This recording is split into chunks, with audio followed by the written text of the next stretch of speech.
Good morning from Manila in the Philippines. This is our second day here. Yesterday was actually not so great, to be honest with you. We didn't have the best first experience in the Philippines, but we know that that's not a reflection of the country. I'll get into that a little bit later on. But today we are going to catch the train. We're going to Intramuros, which is like a historical sort of city from what we understand, and also quite significant in terms of World War II and the end of World War II and some of the not so nice things that happen there. So come with us as we go explore Manila and hopefully navigate the public transport here as well. Check out this graphic at the traffic lights here. I love it. Look at this green man. How cool is that animation?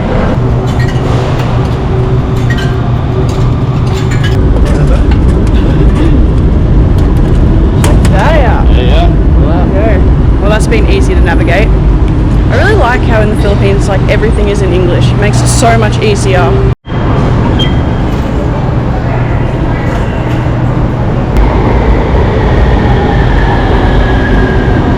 On the way to Intramuros, we have found ourselves in a beautiful park.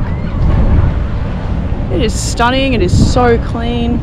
It's just a really nice place to be right now, and a really nice place to be walking through to get to where we need to be. How you going? I can't see the brightness on my phone, so I can't turn it up. Oh, that's a bit...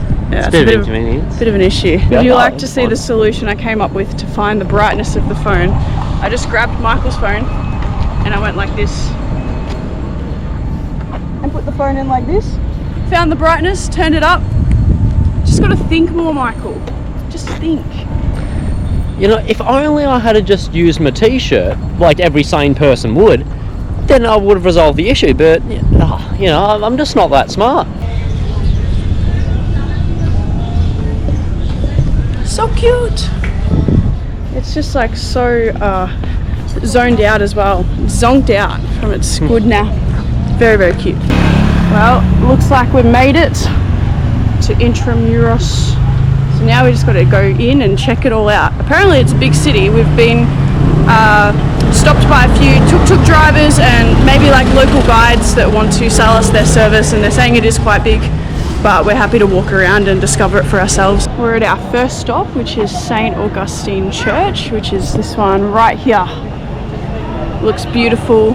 This one was built in like 1600s and has survived like lots of earthquakes, everything, still standing and still looks beautiful as well.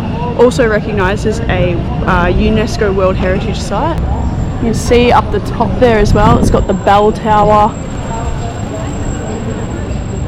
And considering how old this stone church is, it is very well maintained in good quality. I love how the 7-Eleven here sort of blended into the area that they're in rather than their bright red and green sort of colours. I think that's really awesome to see. Anyway, we're just continuing to walk the streets around here and see what else we stumble across. Beautiful.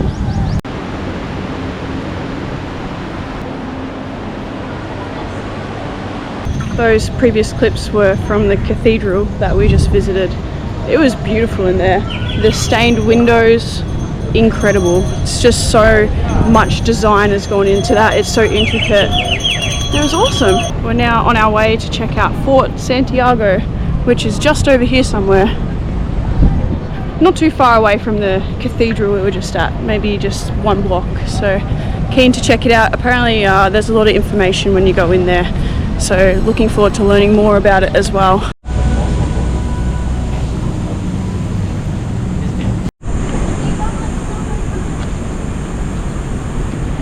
So in this fort, there must be a golf course, because there's a sign down there that says observe golf etiquette and has all these rules about how to play golf in a respectful way. Who knew you could just have a golf course inside of an old fort? I feel like with historical sites like the fort, it's just a really surreal place to be. So much has happened on this land in, you know, over a number of years, and it's just fascinating to hear about and learn about. It's there's a lot of history here, and just going onto historical sites like this, you just learn so much and you understand so much more about the country and what it's been through. So while this grass area looks all beautiful, this was used for military drills back in the day. Yeah, there's just so much history here. It's just amazing to learn about. Also amazing to see how well the structure is going, given the history, given how many different forces had it. It's still standing and it's still in a very good condition.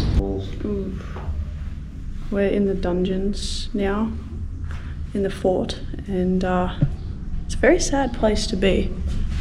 I'll just put it that way. Lots of torture happened here, and the methods that they've described on the wall are just so sad, honestly. And there's about 600 people down in these dungeons.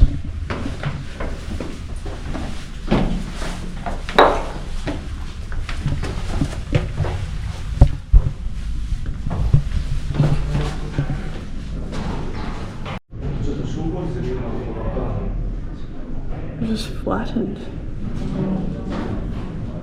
Oh, we finished at the fort. It was very interesting. We also learned about Jose Rizal, if that's how you pronounce his name, and very interesting and fascinating history behind that. And yeah, that fort holds a lot of dark history, but it's really good that they've still got it standing and they've got a lot of information so people like me can learn about it.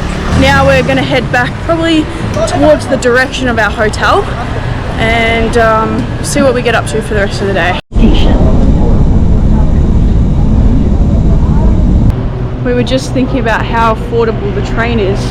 We spent 30 pesos for each single trip, and we think that's around 50 to 60 Australian cents. So we might have spent no more than $2 catching the train today, which is pretty good to get around Manila. Pretty happy with that. It's always good when you go to a country and the public transport is affordable. It really helps save some money when you're traveling. So beautiful. Just found this new feature on the GoPro. Look how wide you can get. So wide. It's a little bit later on now. We've got this nice wide lens thing that I found as a setting of my GoPro. So I'm testing it out right now.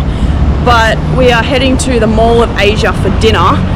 And don't judge us, we're going to Panda Express because we've never been, and apparently they've got famous orange chicken, so we're kind of there for that. But I wanted to share a little bit about my thoughts on the Philippines so far. Obviously we had a bad experience yesterday, which I haven't touched on just yet. So I will talk about that, and then I'll talk about what I've loved about the Philippines so far. So we'll talk about the bad experience first, which was the hotel we checked in on the first night we were here in Manila. We got in after our flight around maybe 10 p.m. We get to the room and find out that we've got these hidden charges we weren't aware of. It wasn't in the advertised price.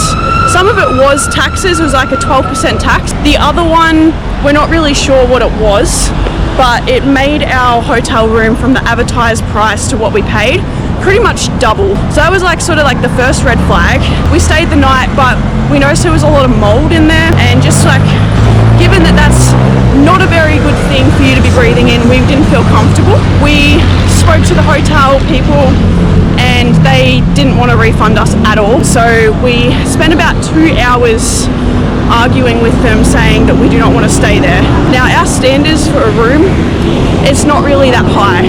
We've stayed in budget hotels in Laos and Hong Kong, and I've done a lot of traveling. We do not have high standards, but when it comes to the amount of mold we had, it was just something we could not stay in, especially given the fact that I have asthma as well. Anyway, we had to argue for quite some time.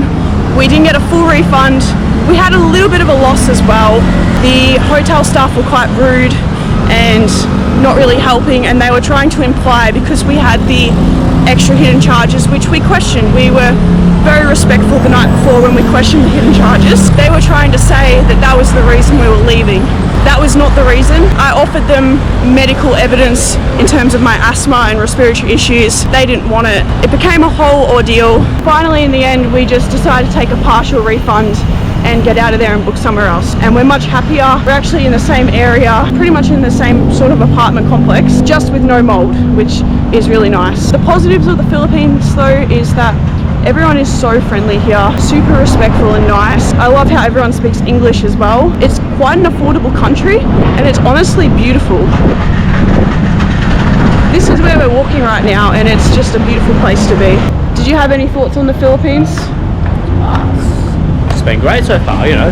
Weather's great, people are great, food's great, everything's pretty great. Yeah, no complaints. So although we had that bad experience with the hotel and stuff, it's not a reflection of the country.